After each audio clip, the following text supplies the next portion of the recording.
Hello साथियों, मैं हूं सुभाष टागर। आप सभी का आपके अपने YouTube channel let's learn the electrical में हार्दिक स्वागत करता हूं। जैसा कि आज हम बात करने वाले हैं ट्रांसफार्मर के एक्सटर्नल पार्ट्स की। ट्रांसफार्मर के इंटरनल पार्ट्स की हम नेक्स्ट वीडियो में बात करेंगे। तो चलिए हम वन बाय वन एक बार ओवरव्यू देख लेते हैं। ट्रांसफार्मर में कौन सा पार्ट्स कहाँ लगा हुआ रहता है, ताकि अपना माइंड सेट रहे जब हम इसका एक्सप्लेनेशन करेंगे प्रत्येक पार्ट का। उस समय हमारे माइंड में एक व्यू रहेगा कि भाई जैसे ये कंजर्वेटर टैंक है, जब हम कंजर्वेटर टैंक की बात कर रहे होंगे तब आपके माइंड में यह व्यू रहना चाहिए कि कंजर्वेटर टैंक यहाँ लगा हुआ रहता है। चलिए देख लेते हैं वन बाय वन। सबसे टॉप की बात करूँ मैं, तो टॉप पे लगा रहता है कंजर्वेटर टैंक, और कंजर्वेटर टैंक पे ही ब्रीथर लगा रहता है, और ब्रीथर पे ही सिलिका जेल लगी हुई थी, और कंजर्वेटर टैंक पे ही ऑयल लेवल इंडिकेटर लगा रहता है, जहाँ से हमें पता रहता है ट्रांसफार्मर में भी ऑयल कितना है। ठीक है। दूसरा होता है एक्सप्लोजन वेंट, जो कि एक पाइप नुमा रहता है, ऊपर से कर्व सरफेस रहती है, इसकी कर्व टाइप में रहता है, और बॉटम साइड रहता है। यहाँ पे इसके डायफ्राम लगा हुआ रहता है, और यहाँ ग्लास भी लगा हुआ रह सकता है। ये होते हैं हमारे एसटी टर्मिनल। ये होती है नेम प्लेट, जिसके ऊपर ट्रांसफार्मर की कंप्लीट डिटेल रहती है। ये रहता है हमारा रेडिएटर बैंक, इनको फिन्स भी बोलते हैं, जहाँ पे ऑयल का सर्कुलेशन होता है और ऑयल कूलिंग होता है। यह रहता है हमारा एलटी टर्मिनल। एलटी टर्मिनल पे हम ट्रांसफार्मर के आउटपुट के कनेक्शन करते हैं। ये होता है मार्शलिंग बॉक्स। मार्शलिंग बॉक्स में हमारे ओटीआई डब्ल्यूटीआई लगे हुए रहते हैं, और कंट्रोलिंग टर्मिनल होते हैं। ये था एक हमारा ट्रांसफार्मर का ओवरव्यू, या हम बोल सकते हैं एक्सटर्नल पार्ट्स का, कहाँ कहाँ कौन कौन सा एक्सटर्नल पार्ट्स लगा हुआ रहता है। अब हम आगे बढ़ते हैं और वन बाय वन सभी पार्ट्स की डिटेल एक्सप्लेनेशन में बात करते हैं। चलिए, सबसे पहले हम बात करेंगे कंजर्वेटर टैंक की। सबसे पहले हमें पर्पज पता रहना चाहिए कि कंजर्वेटर टैंक क्यों लगाते हैं।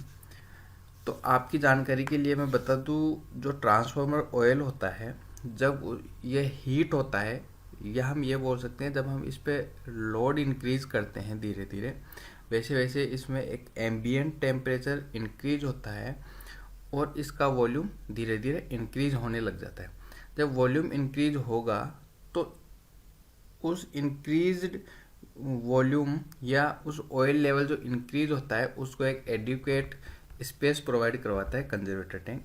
जैसा कि इसमें स्लाइड में दिख भी रहा है, ये एयर बैग वाला स्पेस रहता है, यह खाली रहता है। जब जैसे जैसे ऑयल का वॉल्यूम बढ़ेगा, यह इस स्पेस को कवर कर लेगा, और जो एयर बैग में जो एयर रहती है वो बाहर की साइड इस पाइप के थ्रू जाती है, जो कि ब्रीथर के थ्रू बाहर निकलेगी। ये पहले इतना सा ये पर्पज पता होना चाहिए। कंजर्वेटर टैंक क्या करता है, एडिक्वेट स्पेस प्रोवाइड करवाता है ऑयल को, जब इसका ऑयल का वॉल्यूम इंक्रीज होता है एट ए पर्टिकुलर टेम्परेचर पे। अब हमारे पास कंजर्वेटर टैंक भी दो प्रकार के होते हैं। एक होता है एयर बैग टाइप का होता है, जिसमें एयर बैग लगे हुए होते हैं, जिन्हें atom seal type conservator tank कहा जाता है। दूसरा होता है हमारा डायफ्राम टाइप कंजर्वेटर टैंक। जो एटम सील होता है उसमें एयर सेल होता है, या उसको हम बोल सकते हैं एयर बैग।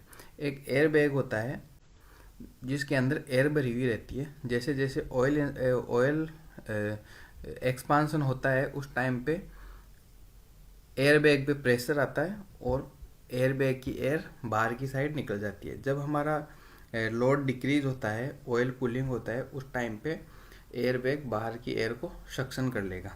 एयर बैग या डायफ्राम इसलिए लगाए जाते हैं ताकि एयर कंटामिनेंट ऑयल के साथ कांटेक्ट में नहीं आए और स्लज नहीं बन पाए। एयर बैग वाले जो कंजर्वेटर टैंक होते हैं पर्टिकुलरली हमें पावर ट्रांसफार्मर में देखने को मिलते हैं। डायफ्राम में क्या होता है, एक पतली डायफ्राम की लेयर लगी हुई होती है middle of the conservator tank. क्या होता है, जैसे जैसे इधर से अपना ऑयल का वॉल्यूम इंक्रीज होता है, ये प्रेशर से ऊपर उठता जाता है, और जब ऑयल लेवल डिक्रीज होगा तो वापस से नीचे आने लगता है। ये एक तरह से लेयर का काम करता है, ऑयल एंड एयर के बीच में एक लेयर टाइप में लगा होता है ताकि एयर डायरेक्ट ऑयल के कांटेक्ट में नहीं आए। डायफ्राम टाइप कंजर्वेटर टैंक हमें बेसिकली इसमें डिस्ट्रीब्यूशन ट्रांसफर में देखने को मिलता है। चलिए, हम ये थी कंजर्वेटर टैंक की बात, और इसी के साथ लगा हुआ रहता है ब्रीथर। तो हम नेक्स्ट वीडियो में ब्रीथर की बात कर लेते हैं। यह है हमारा ब्रीथर। ब्रीथर ये है, इसको मैंने बोला था एक्सपांसन टैंक भी बोलते हैं। एक्सपांसन टैंक के यहाँ से ये लगा हुआ रहता है, जैसा कि ये बात किए थे हमने। ये कंजर्वेटर टैंक के साथ लगा हुआ है ब्रीथर। यहाँ पे भी ये बात की थी, जब ये सक्शन करेगा या आउटसाइड में एयर निकालेगा तो यहाँ से, तो ये लगा रहता है ब्रीथर। जब ये अभी अपन ने बात किए थे कि ऑयल का वॉल्यूम बढ़ेगा, जैसे ये अपन ने एरो से शो भी कर रखा है ऑयल का, तो ये एयर बाहर की साइड जाएगी, ब्रीथर के थ्रू बाहर निकलेगी। जब ऑयल का लेवल डिक्रीज होगा या नो लोड कंडीशन में जाएगा या लोड डिक्रीज होगा, तो ऑयल कूलिंग होगा, धीरे धीरे कूलिंग होगा, तो बॉटम साइड में ये बैठने लग जाएगा ऑयल। तो एयर को सक करेगा। एयर को सक करने के लिए हमें एयर, क्लीन एयर चाहिए हमें। उसमें न तो कोई डस्ट पार्टिकल होना चाहिए, ना ही कोई मॉइस्चर होना चाहिए। इन सब से बचने के लिए हम लगाते हैं ये ब्रीथर। ब्रीथर में ये जो एरिया होता है, ये होता है सिलिका जेल, ये होता है ऑयल कप। ऑयल कप क्या करता है, इसमें ट्रांसफॉर्मर ऑयल ही डाला जाता है। जो भी डस्ट पार्टिकल होता है उसको ऑयल की लेयर पे ये ऑयल एब्जॉर्ब कर लेगा, और जो जो भी मॉइस्चर कंटेन है वो सिलिका जेल एब्जॉर्ब कर लेगा और अंदर जाएगी, वो फ्रेश एयर जाएगी। इसको ब्रीथर से ये भी अपन समझ सकते हैं कि एक तरह से श्वसन क्रिया जो अपन करते हैं, श्वसन में अपन ऑक्सीजन लेते हैं और कार्बन डाइऑक्साइड छोड़ते हैं, उसी प्रकार ये एक तरह से इसके ऑक्सीजन का काम करता है। तो ये आ गई हमारे ब्रीथर की बात। जब अगर ये जो सिलिका जेल अगर ब्लू कलर की होगी, उस टाइम पे अपना जो सिलिका जेल है वो ओके कंडीशन में होगा। अगर पिंक कलर है इसका, तो यह ओके नहीं है, उस कंडीशन में एब्जॉर्ब कर चुका है, तो हमें इसको किसी ओवन में रख के इसको सुखा सकते हैं ताकि इसका कलर चेंज हो जाए और नया रिप्लेस कर सकते हैं। ये था हमारा ब्रीथर की बात। नेक्स्ट वीडियो हम बात करते हैं एक्सप्लोजन वेंट की। एक्सप्लोजन वेंट का हमने ये पाइप नुमा था, इसका बात किया ही था। ये रहा, ये एक्सप्लोजन वेंट ये होता है। इसमें क्या होता है कि जब भी सडनली कोई ट्रांसफार्मर में फॉल्ट आती है, तो फॉल्ट की कंडीशन में अचानक से इसमें गैस बनती है और उसका प्रेशर बढ़ जाता है। जब वो प्रेशर रिलीज करने के लिए हम एक्सप्लोजन वेंट लगाते हैं। इसमें एक डायफ्राम होता है, पतला डायफ्राम रहता है या कोई ग्लास रहता है, तो उस डायफ्राम के थ्रू वो बाहर निकल जाता है। अगर अपन एक्सप्लोजन वेंट नहीं लगाएंगे तो ये स्टील के इस टैंक को फट जाएगा और इस प्रकार से आग लगने का चांस रहता है। इसको हम एक उदाहरण से समझ सकते हैं, जैसे कि अपना प्रेशर कुकर होता है, उसको अपन जब गैस पे रखते हैं तो एक टाइम के बाद वो सीटी मारने लग जाएगा। अगर वो सीटी नहीं मारेगा, क्योंकि सीटी मारता है तो प्रेशर रिलीज कर देता है बाहर की तरफ, अगर सीटी नहीं मारेगा तो अपना कुकर फटने के चांस रहता है। सेम ही यहाँ एक्सप्लोजन वेंट प्रेशर कुकर की सीटी की तरह कार्य करेगा। अब नेक्स्ट हम बात करें बकोज रिले की। बकोज रिले गैस ऑपरेटेड रिले होती है। ये है ना, जो अपना ट्रांसफार्मर ऑयल होता है उसका बॉइलिंग पॉइंट होता है 280 डिग्री सेल्सियस से 400 डिग्री सेल्सियस से। इसके बाद जो ट्रांसफार्मर ऑयल है वो गैस में कन्वर्ट होने लग जाता है। जैसे जैसे हमारा फॉल्ट इंक्रीज होगा या लोड इंक्रीज होता है, एक रेटेड कैपेसिटी से अब वो लोड जाने लग जाता है, तब धीरे धीरे इसमें गैस बढ़ने लगती है। जैसे ये गैस में कन्वर्ट होगा तो जो गैस का प्रेशर हो इसके थ्रू जाएगा। इसमें एक मरकरी स्विच लगा हुआ रहता है जो उस गैस के प्रेशर से टिल्ट होता है और सर्किट कंप्लीट करता है, तो ये अलार्म का सिग्नल देने लग जाता है ताकि अपने को पता चल जाता है भाई इसका लोड इंक्रीज हो रहा है, क्योंकि गैस ज़्यादा बन रही है इसमें, तो हम लोड डिक्रीज कर सकते हैं। इन सब के लिए ये बकोज रिले यूज़ की जाती है। की पॉइंट इसका ये ध्यान रखना है कि 500 kVA से अबव अपन बकोज रिले यूज करते हैं। ये मेन टैंक और कंजर्वेटर टैंक के बीच में लगी हुई रहती है और इसको अपन OLTC पे भी लगा के रखते हैं।